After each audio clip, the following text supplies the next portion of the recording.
Para pelaut, meskipun berpengalaman, menjadi panik. Mereka belum pernah melihat badai sedahsyat itu.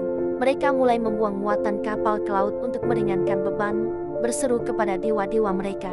Namun, badai tidak juga mereda, malah semakin mengamuk. Nakoda berseru, "Kita tidak akan bertahan."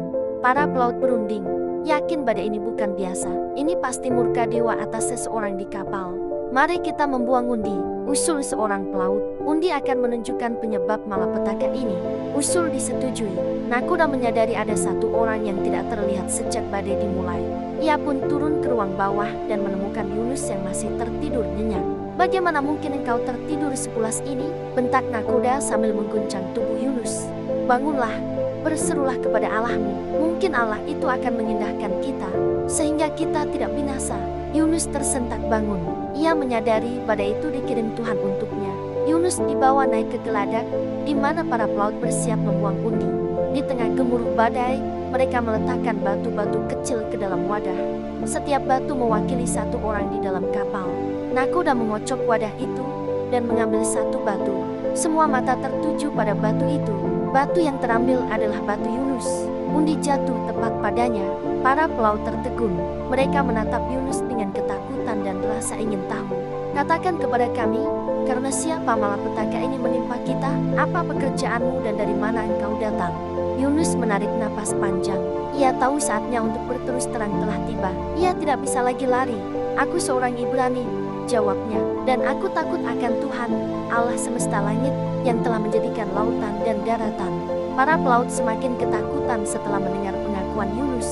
Mereka bertanya, "Mengapa engkau melakukan ini?" Sebab mereka tahu bahwa ia lari dari hadapan Tuhan. Berdasarkan cerita Yunus sendiri kepada mereka, laut semakin mengamuk, seolah menuntut pertanggungjawaban. "Kapal itu sudah hampir karam. Apa yang harus kami lakukan kepadamu, supaya laut ini menjadi reda bagi kami?" tanya mereka putus asa. Yunus menatap laut yang bergolak. Ia tahu apa yang harus dilakukannya. Ketaatan adalah satu-satunya jalan. Ia tidak bisa lagi membiarkan orang lain menanggung akibat dari dosanya. "Angkatlah aku dan campakkanlah aku ke dalam laut," kata Yunus dengan tenang namun tegas. "Maka laut ini akan menjadi reda bagi kamu. Sebab aku tahu, karena akulah badai besar ini menyerang kamu." Para pelaut ragu-ragu. Mereka adalah orang-orang baik, tidak ingin membunuh orang. Mereka mencoba sekuat tenaga mendayung kembali ke daratan. Tetapi sia-sia. Laut semakin menggelora. Akhirnya, dengan hati berat, mereka berseru kepada Tuhan, "Ya Tuhan, janganlah kiranya Engkau biarkan kami binasa, dan janganlah Engkau tanggungkan kepada kami darah yang tidak bersalah. Sebab Engkau, Tuhan, telah melakukannya seperti yang Engkau kehendaki."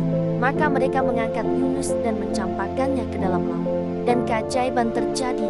Saat tubuh Yunus menyentuh air, laut yang mengamuk itu tiba-tiba menjadi tenang. Angin berhenti menderu, dan ombak raksasa surut seketika. Samudera menjadi sedamai danau di pagi hari. Para pelaut di atas kapal itu tertegun. Mereka belum pernah melihat hal seperti itu. Ketakutan mereka kepada laut berubah menjadi ketakutan yang mendalam kepada Tuhan. Sementara itu, Tuhan telah menyediakan seekor ikan besar untuk menelan Yunus. Yunus tinggal di dalam perut ikan itu 3 hari 3 malam. Di dalam kegelapan dan kesendirian perut ikan, Yunus berdoa kepada Tuhan, mengakui dosanya dan memohon pengampunan. Tuhan mendengar doanya. Atas perintah Tuhan, ikan itu memuntahkan Yunus ke daratan. Yunus selamat, dan ia siap untuk memenuhi panggilan Tuhan ke Niniwe. Pesan moral rohani Kristen, ketaatan adalah bentuk kepercayaan.